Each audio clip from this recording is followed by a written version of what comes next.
Hello students, welcome to my YouTube channel English with Vinod. Students, आज के इस video में जो पार्ट हम पढ़ने वाले हैं वो पार्ट है कैन। जी हाँ स्टूडेंट्स, आज हम मॉडल ऑक्सिलियरी कैन का पार्ट 4 पढ़ने वाले हैं और इसमें हम एक ऐसा स्ट्रक्चर पढ़ने वाले हैं जो कि इंग्लिश में बोलते समय अक्सर यूज होता है और वो स्ट्रक्चर है ये वाला। आप देख सकते हो क्या है वो structure. Subject plus can plus be plus V3 plus dot dot dot मतलब रिमेनिंग सेंटेंस।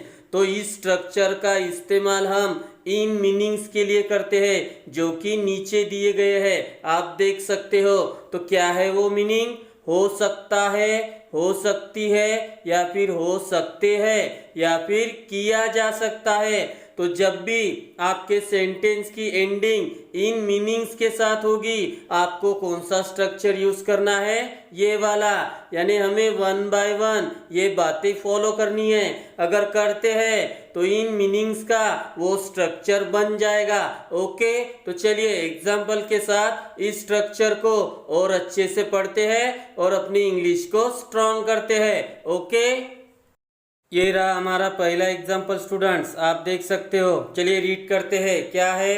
उसकी देहरादून ट्रांसफर हो सकती है। तो देखिए स्टूडेंट्स, इस सेंटेंस की एंडिंग किन वर्ड्स के साथ हुई है? हो सकती है। और यही मीनिंग हमें चाहिए जो अभी अभी हमने देखा है। तो अगर ये मीनिंग आता है तो हमें ये स्ट्रक्चर यूज करना है। ओके, तो चलिए स्ट्रक्चर का यूज करते हैं। तो सबसे पहले स्ट्रक्चर में लेना है सब्जेक्ट। तो इस सेंटेंस में सब्जेक्ट है उसकी, तो उसके लिए हम या तो ही यूज करते हैं या तो शी। अकॉर्डिंग टू पर्सन हम ये ले सकते हैं। ओके, तो मैंने ही ले लिया है। ओके, अभी लेना है कैन, तो कैन मैंने ले लिया है। अभी लेना है बी, बी भी मैंने ले लिया है। अभी लेना है वर्ब की थर्ड फॉर्म। तो इस सेंटेंस में वर्ब की थर्ड फॉर्म यानी पहले वर्ब कौन सा है ये जान लेते हैं। तो ट्रांसफर होना, इसके लिए ट्रांसफर ही वर्ब है और उसकी थर्ड फॉर्म ये रही ट्रांसफर्ड। ओके, तो स्ट्रक्चर क्लियर हो गया है। चलिए मीनिंग निकालते हैं।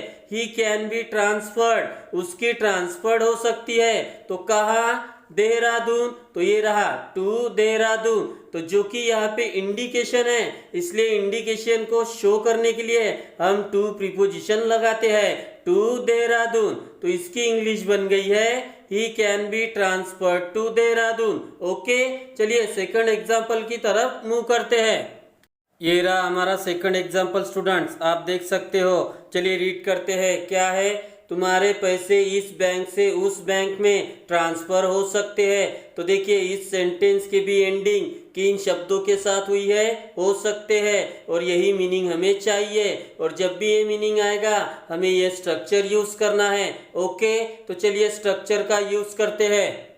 स्ट्रक्चर में सबसे पहले लेना है सब्जेक्ट। तो इस सेंटेंस में सब्जेक्ट है तुम्हारे पैसे, जिसकी इंग्लिश है यूर मनी, ये मैंने ले लिया है। अभी लेना है कैन, वो भी ले लिया है। उसके बाद बी, ये भी ले लिया है। अभी लेना है वर्ब की थर्ड फॉर्म। तो इस सेंटेंस में वर्ब है ट्रांसफर होना, फिर से वही वर्ब आई है और इसकी थर्ड फॉर्म होती है ट्रांसफर्ड। तो स्ट्रक्चर पूरा हो गया है। चलिए मीनिंग निकालते हैं। Your money can be transferred मतलब तुम्हारे पैसे ट्रांसफर हो सकते हैं। अभी क्या बचा है सेंटेंस में? इस बैंक से उस बैंक में। तो इसकी इंग्लिश होती है from this bank to that one. Okay, देखिए स्टूडेंट्स, इस सेंटेंस में बैंक ये वर्ड डबल आया है।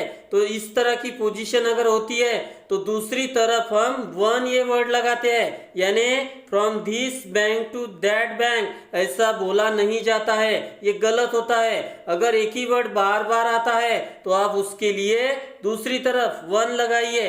अगर प्लूरल फॉर्म होता है तो वंस लगाइए। ओके, चलिए थर्ड एग्जाम्पल की तरफ मूव करते हैं। ये रहा हमारा थर्ड एग्जाम्पल स्टूडेंट्स, आप देख सकते हो। चलिए रीड करते हैं। क्या है? उसे इस अपराध के लिए जेल हो सकती है। तो देखिए इस सेंटेंस की एंडिंग फिर से उन्हीं वर्ड्स के साथ हुई है। किन वर्ड्स के साथ? हो सकती है। और यही मीनिंग हमें चाहिए। तो जब भी ये मीनिंग आएगा हमें ये स्ट्रक्चर यूज करना है जिसके बारे में आज हम पढ़ रहे हैं। ओके, तो चलिए स्ट्रक्चर का यूज करते हैं।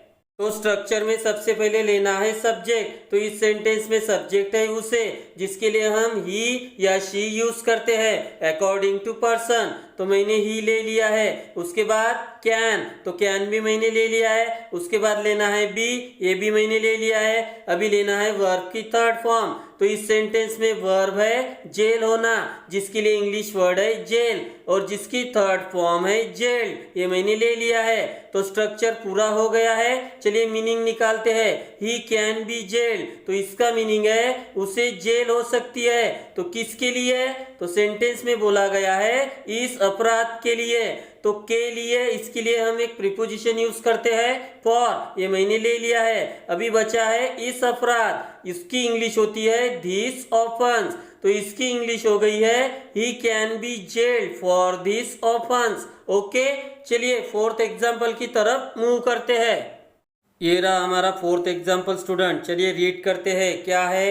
किसी के भी अंधेरे जीवन में प्रकाश लाया जा सकता है। तो देखिए इस सेंटेंस की एंडिंग किस सेंस के साथ हुई है? किया जा सकता है। आप देख सकते हो प्रकाश लाया जा सकता है, इसका मतलब सेंस आ गया है। चलिए अभी स्ट्रक्चर का यूज करते हैं और इस सेंटेंस को इंग्लिश में बनाते हैं। ओके, तो स्ट्रक्चर में सबसे पहले लेना है सब्जेक्ट। इस सेंटेंस में सब्जेक्ट है प्रकाश, जिसके लिए इंग्लिश वर्ड है लाइट, ये मैंने ले लिया है। अभी लेना है कैन, वो भी ले लिया है। अभी लेना है बी, वो भी ले लिया है। अभी लेना है वर्ब की थर्ड फॉर्म। तो इस सेंटेंस में वर्ब है लाना, जिसके लिए इंग्लिश वर्ड है ब्रिंग, और इसकी थर्ड फॉर्म होती है ब्रॉट। तो ये मैंने ले लिया है। स्ट्रक्चर पूरा हो गया है। चलिए मीनिंग निकालते हैं। लाइट कैन बी ब्रॉट, मतलब प्रकाश लाया जा सकता है। तो अभी क्या बचा है? किसी के भी अंधेरे जीवन में। तो देखिए स्टूडेंट्स, यहाँ पे इंडिकेशन को शो किया जा रहा है, और जब भी इंडिकेशन की बात आती है हम टू प्रीपोजिशन लगाते हैं। अभी अभी हमने ये पढ़ा है। ओके, तो देखिए टू मैंने लगा दिया है। अभी क्या बचा है? किसी के भी अंधेरे जीवन में। तो एनीवन्स डार्क लाइफ, किसी के भी मतलब एनीवन्स, और अंधेरे जीवन को हम क्या कहते हैं? Dark life. तो इसकी इंग्लिश बन गई है light can be brought to anyone's dark life. Okay, चलिए आखिरी एग्जाम्पल की तरफ मूव करते हैं। ये रहा हमारा फिफ्थ और आखिरी एग्जाम्पल स्टूडेंट्स, आप देख सकते हो। चलिए रीड करते हैं। क्या है? किसी का भी मन जीता जा सकता है। तो देखिए स्टूडेंट्स, इस सेंटेंस की भी एंडिंग उसी सेंस के साथ हुई है। किस सेंस के साथ? किया जा सकता है। आप सेंटेंस में देख सकते हो क्या बोला जा रहा है? जीता जा सकता है, मतलब किया जा सकता है। तो सेंस आ गया है। चलिए स्ट्रक्चर का यूज करते हैं और इस सेंटेंस को इंग्लिश में बनाते हैं। तो सबसे पहले लेना है सब्जेक्ट। तो इस सेंटेंस में सब्जेक्ट है किसी का भी मन, जिसके लिए इंग्लिश वर्ड है एनीवन्स हार्ट। तो ये मैंने ले लिया है। अभी लेना है कैन, कैन भी ले लिया है। अभी लेना है बी, बी भी ले लिया है। अभी लेना है वर्ब की थर्ड फॉर्म। तो इस सेंटेंस में वर्ब है जीतना, जिसकी इंग्लिश है विन, और उसका थर्ड फॉर्म होता है वन। तो वन मैंने ले लिया है। स्ट्रक्चर पूरा हो गया है। चलिए मीनिंग निकालते हैं। Anyone's heart can be one, मतलब किसी का भी मन जीता जा सकता है। ओके, तो स्टूडेंट्स आज हम कैन का एक बहुत ही महत्वपूर्ण स्ट्रक्चर पढ़े। ये बोलचाल में अक्सर इस्तेमाल होता है। तो बस स्ट्रक्चर को याद रखिए, उनके मीनिंग्स को याद रखिए और उनकी प्रैक्टिस कीजिए। आप इंग्लिश में बोलना सीख जाओगे। ओके, तो मैं आशा करता हूँ कि आपको आज की ये वीडियो पसंद आई होगी। अगर पसंद आई हो तो प्लीज लाइक, कमेंट, शेयर और मेरे चैनल को सब्सक्राइब जरूर करें मेरे आने वाली वीडियो को देखने के लिए। Thank you very much.